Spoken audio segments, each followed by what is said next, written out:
Hi guys, Vipin here. Today we'll be talking about buyback of shares. Now, before we understand buyback of shares, let's look at what happens before a buyback. Now, usually what would happen is the company would have done something called as a stock split. Now, Infosys is in the news recently because they're offering a buyback. And now the reason why they're possibly doing a buyback is because they have done something like this in the past. In 1999, Infosys went on to do something called as a stock split. Now, what happens in a stock split? The face value of the share is split up. Now, in this case, the old face value of Infosys share was rupees 10. Now, the new face value here is rupees 5. So typically what's going to happen is if I have a share of Infosys, one share, after the stock split, I'll be having two shares of Infosys. Now, I'll not tell you how the market price is going to get affected, all that. There is a complicated set of mathematics behind that. They simply refer to it as a corporate action. Now, what's going to happen here? Since the face value has been split, there there is going to be more shares in circulation for the public. Every share I have is going to be split into another share. So effectively, the total shareholding I have gets doubled. So having one share becomes having two shares. Having about a lakh shares becomes about 2 lakh shares. Now this is something which has been referred to as a poison pill. Now I'll tell you why it's called as a poison pill in some time. But why does the company actually do something like this? Why bother splitting the face value from 5 to rupees 10? Sorry, from 10 to rupees 5. Now, one reason they could do this is because they feel giving dividends on rupees 5 is a lot easier than giving dividends on rupees 10. Now, what happens is a company gives you dividends based on your face value of the share. Now, let's say the company has given a dividend of 100%. Now, in 1999, 100% dividends on Infosys means 100% of rupees 10. That is, every share you have, you're going to get 10 rupees as the form of dividend by the company.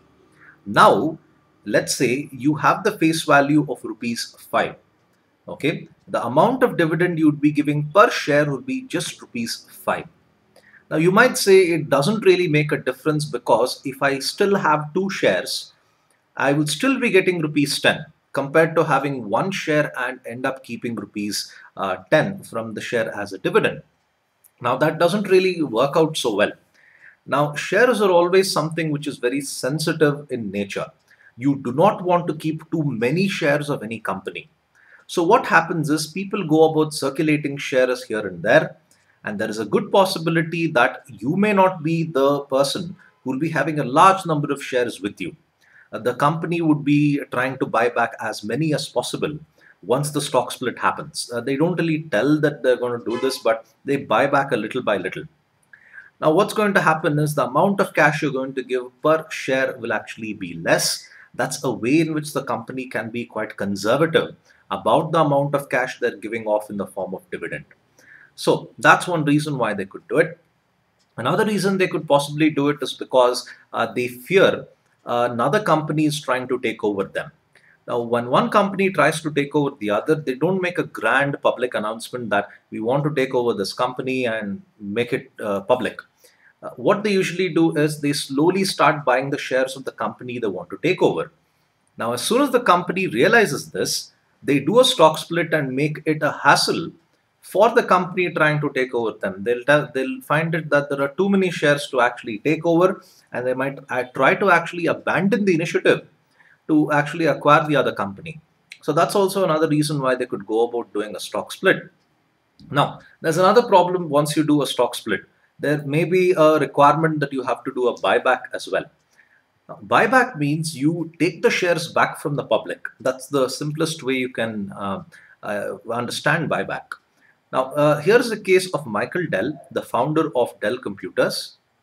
He wants to buy back almost every share which Dell Public Limited Company had issued to the public, and now he wants to convert Dell Public Limited to Dell Private Limited. Now it's costing him $25 billion. Now, this is a huge, huge, huge amount of money. Now, why is Michael Dell doing this? Because he feels that having the shares with him is going to result in better control of the company than having the shares in with a group of directors and having run the company through them. So you could say it's a very selfish motive, but you can't blame him. He's the guy who started the company, and he's supposed to decide how the company actually progresses. So that's one thing what Michael Dell is actually up to. And just imagine that number, $25 billion. Most of the IPOs in India don't cross $5 billion. So this guy is spending $25 billion to take the shares back from the public. It's one of the most expensive initiatives I've seen companies do. Now, another example of buyback would be what happened with the case of Reliance. How long does it actually take to buy back the shares from the public? Now, remember, once you tell the public that we want to take back the shares at a particular price, which is usually well above the market price, it's not like everybody would be interested to give their shares back to you. Okay, take the case of Reliance. They wanted to go about doing a buyback, and they wanted to spend about 10,440 crores. Okay, but unfortunately, they couldn't really do all this. They ended up spending just about 38% of whatever budget they had allotted to take the shares back from the public. That comes to just about three, maybe 4,000 4,000 crores. That's all that they had to spend to take the shares back from the public. Now, like I said, it's not like everybody would be interested to give the shares back. Investors have got different mindsets. So when Reliance offered to buy back the shares in February 2012, the price which they offered was rupees 870. There might be a lot of investors who would say that 870 is not a price which I'm willing to give up the shares for.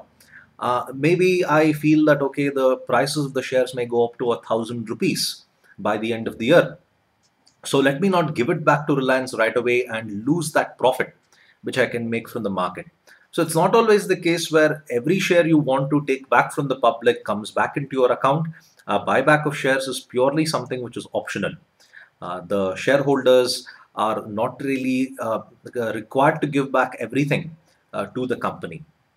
So remember, buyback is always a very expensive thing to do, and it takes a fairly long amount of time, a lot less time than the flyover projects in Bangalore. But in fact, it takes about a year, maybe a year and a half, to buy back the shares from the public. It's a slow process, and it's a fairly expensive process as well. So this is what I mean by buyback of shares. I hope you like this video. Please hit the subscribe button and do go about visiting my website, vipinmks.com. I regularly write articles related to commerce, mythology, science, all that. So please give it a read as well. And I've given the details of my Facebook page, my Facebook profile, and the URL of my website in the description below. So thank you for your time again, and have a nice day. Bye.